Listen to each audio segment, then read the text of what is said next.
Tonight, fears are growing that Iran could soon launch a full-scale attack on Israel. Multiple sources say it could come at any moment.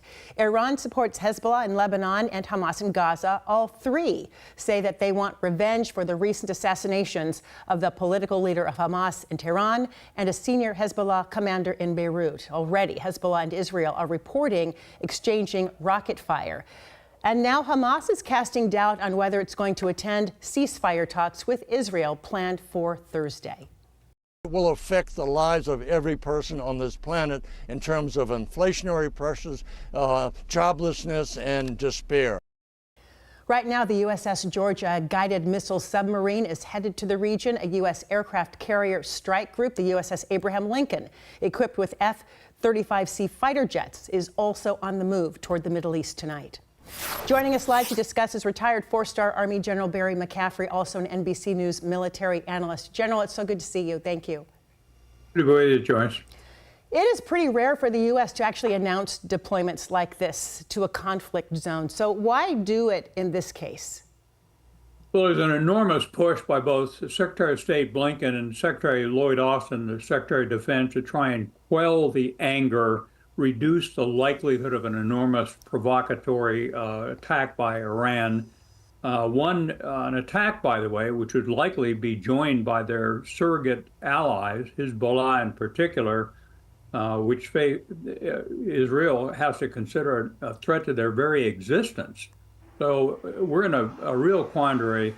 The Israelis, I think, made a huge mistake, a provocative assassination of both the senior Hamas military commander, Hezbollah military commander in Lebanon, and then the peace negotiator, the head of the political branch of Hamas in downtown Tehran. So there's going to be a reaction. The question is, will it spin out of control?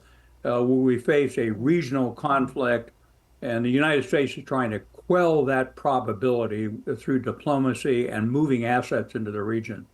You talked about Israel's actions, and I just want to remind our viewers that the killing of the commander and the Hamas leader in Tehran was in response to the missile strike last month that killed the 12 children in the Israeli-occupied Golan Heights.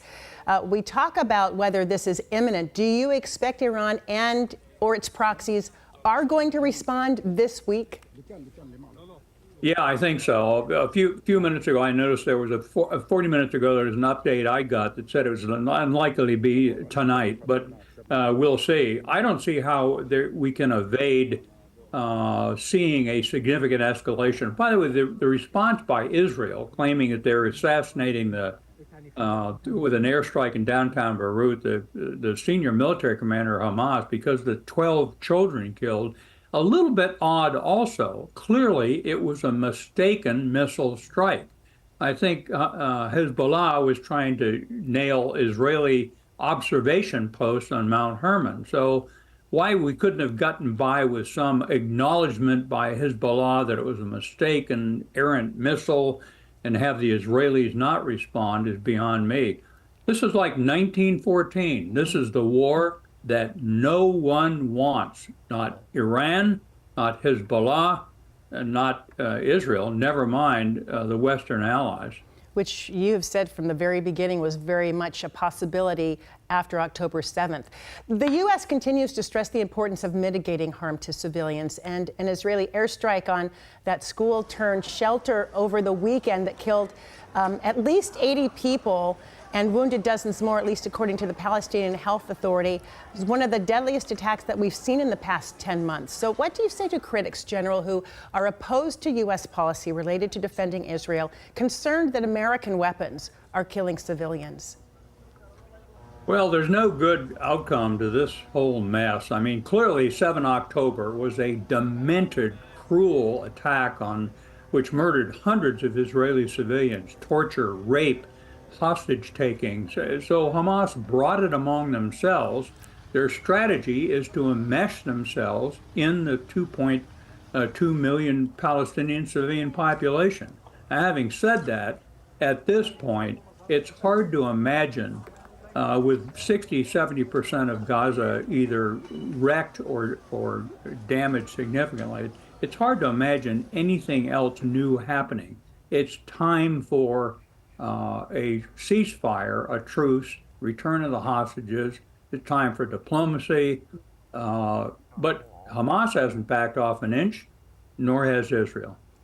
And the U.S. has military capabilities on the move toward the Middle East. So hopefully we will talk to you later in the week if this does prove to be imminent, as many are reporting what the U.S.'s role might look like. We'll talk to you about that, should it happen. General Barry McCaffrey, thank you so much for your analysis and your time. We appreciate you.